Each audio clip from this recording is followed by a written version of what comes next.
A primera vista, podrías pensar que estás viendo una escena teatral, figuras dramáticas envueltas en telas suntuosas, gestos grandilocuentes, una composición que parece sacada de una ópera barroca. Pero mientras más observas esta pintura, más te das cuenta de que Jean-Baptiste Marie Pierre no solo estaba creando arte, estaba desenterrando una historia perdida en los anales de la antigüedad y transformándola en un espejo de su propia época. Esta obra, conocida como The Death of Harmonia, esconde una tragedia tan compleja como cualquier drama griego, pero sus secretos no se revelan fácilmente. Cada pincelada, cada pliegue de tela, cada expresión facial contiene capas de significado que conectan la antigua Siracusa con el París del siglo XVIII, un momento crucial en la historia del arte francés, cuando el rococó comenzaba a ceder paso a ideales más profundos. Pero ¿quién era Harmonia?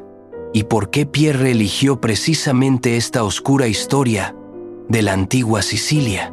La respuesta nos lleva al año 214 a.C., a una Siracusa envuelta en el caos político. Harmonia era la hija de Gelón II, rey de Siracusa, y nieta del legendario Hierón II, quien había convertido a la ciudad en una de las capitales más prósperas del mundo antiguo. Era la época en que Arquímedes desarrollaba sus máquinas de guerra para defender la ciudad, cuando la sabiduría griega alcanzaba sus últimas manifestaciones de gloria. Pero también era un tiempo de traición.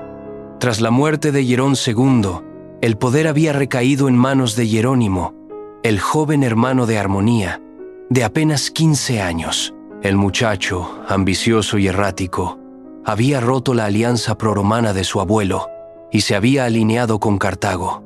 Sus planes grandiosos nunca llegaron a materializarse. Conspiradores prorromanos lo asesinaron. Lo que siguió fue una purga sistemática. Todos los miembros de la familia real fueron sentenciados a muerte. Era en este momento de terror cuando la nodriza de Harmonia concibió un plan desesperado. Intercambió las ropas de la princesa con las de una esclava de la misma edad. Los conspiradores, engañados, asesinaron a la joven esclava creyendo que era Harmonia. Pero aquí reside el núcleo moral de la historia. Harmonia, abrumada por el sacrificio de la muchacha inocente, no pudo vivir con esta carga. Se identificó ante sus perseguidores y aceptó su propio destino. Para entender por qué Pierre eligió este tema, debemos conocer al hombre detrás del pincel. Jean-Baptiste Marie Pierre no era un pintor cualquiera. Nacido en 1714, había ganado el prestigioso Prix de Rome a los 20 años, una hazaña que le garantizó 5 años de estudio en la Académie de France en Roma. Allí, bajo la dirección de Nicolas Bleugels y Jean-François de Troyes, Pierre absorbió las tradiciones del arte clásico, pero también algo más: la capacidad de ver más allá de la superficie ornamental del rococó hacia temas de mayor profundidad moral. Cuando Pierre pintó The Death of Harmonia, el arte francés estaba dominado por las escenas galantes de Watteau y las composiciones hedonistas de Boucher. El rococó celebraba la aristocracia, el placer, la superficie brillante de la vida cortesana. Pero Pierre, incluso en esta obra temprana, ya mostraba signos de ser un precursor del neoclasicismo. Su elección de un tema histórico con implicaciones morales profundas no era casual.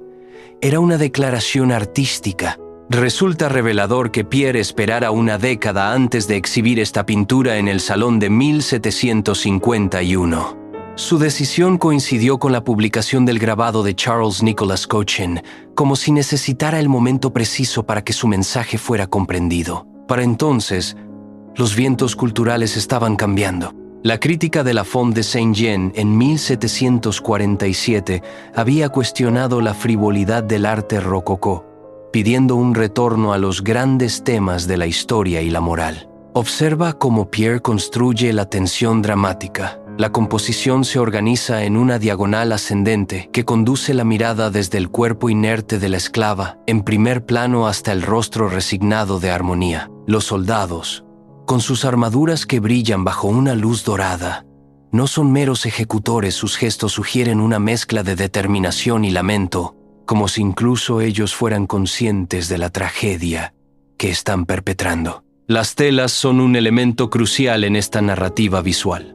Pierre, heredero de la tradición flamenca, despliega un virtuosismo técnico extraordinario en la representación de texturas. Los saténes que envuelven a Harmonía no son meramente decorativos, simbolizan su estatus real, pero también su vulnerabilidad. El contraste entre la riqueza de sus vestimentas y la simplicidad mortal de la escena crea una ironía visual poderosa. La paleta cromática revela la sofisticación de Pierre.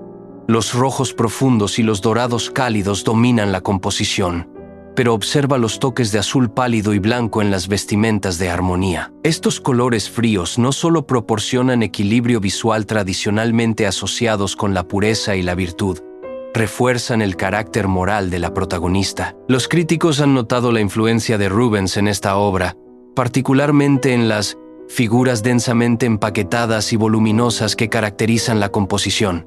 Pero Pierre no era un mero imitador. Mientras Rubens habría llenado la escena de dinamismo físico y energía sensual, Pierre opta por una contención emocional que hace la tragedia aún más poderosa. La arquitectura clásica en el fondo no es un simple decorado. Esas columnas y esa escalinata evocan la grandeza de la civilización grecorromana, pero también su fragilidad. Es un recordatorio visual de que incluso los imperios más poderosos están sujetos a las pasiones humanas y a las vicisitudes de la historia. Como en Los embajadores de Holbein, esta pintura funciona en múltiples niveles simbólicos.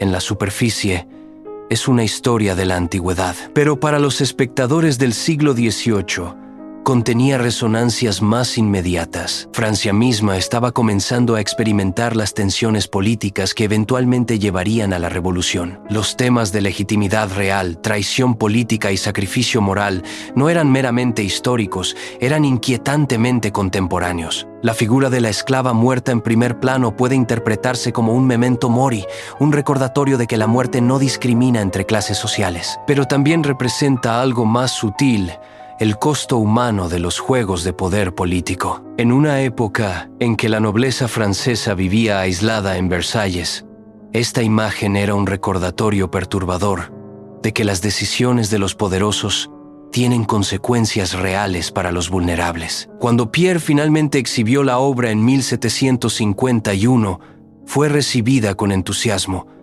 Los críticos elogiaron su técnica y su elección de tema moral, pero había algo más en juego. Como observa la documentación del período, el público necesitaba una explicación de la historia representada, evidencia de lo oscuro que era el tema incluso para audiencias educadas de la época. Esta oscuridad temática no era una debilidad, era una fortaleza. Pierre había elegido deliberadamente una historia que forzaba al espectador a ir más allá de la superficie visual, a investigar, a aprender, a reflexionar. En una época en que el arte a menudo se contentaba con el placer inmediato, esta obra demandaba un compromiso intelectual. The Death of Harmonia representa más que una obra maestra individual, es un síntoma de una transformación cultural más amplia. Pierre, quien eventualmente sucedería a Boucher como primer pintor del rey en 1770, estaba ya en esta obra temprana anticipando el movimiento hacia temas de mayor gravedad moral que caracterizarían el arte de finales del siglo XVIII. La obra prefigura las pinturas históricas de Jacques-Louis David, pero sin la rigidez doctrinaria del neoclasicismo posterior. Pierre mantiene la sensualidad del rococó en su tratamiento de las telas y la carnación, pero la subordina a un propósito moral superior. Hoy, mientras contemplamos esta pintura en el Metropolitan Museum of Art, su mensaje resuena con nueva urgencia. En una época de divisiones políticas y crisis de liderazgo, la historia de Harmonía nos recuerda que las decisiones morales individuales importan, incluso especialmente cuando el mundo parece estar colapsando. La pintura nos plantea preguntas incómodas. ¿Cuándo es el sacrificio personal una obligación moral? ¿Cómo respondemos cuando nos beneficiamos del sufrimiento de otros? ¿Qué significa la verdadera nobleza en tiempos de crisis? Pierre no ofrece respuestas fáciles. Como los grandes artistas de todas las épocas, plantea las preguntas correctas y confía en que la contemplación prolongada de su obra nos lleve a nuestras propias conclusiones. En esto radica el verdadero genio de The Death of Harmonia. No es solo una ventana al pasado, sino un espejo que refleja nuestras propias luchas morales.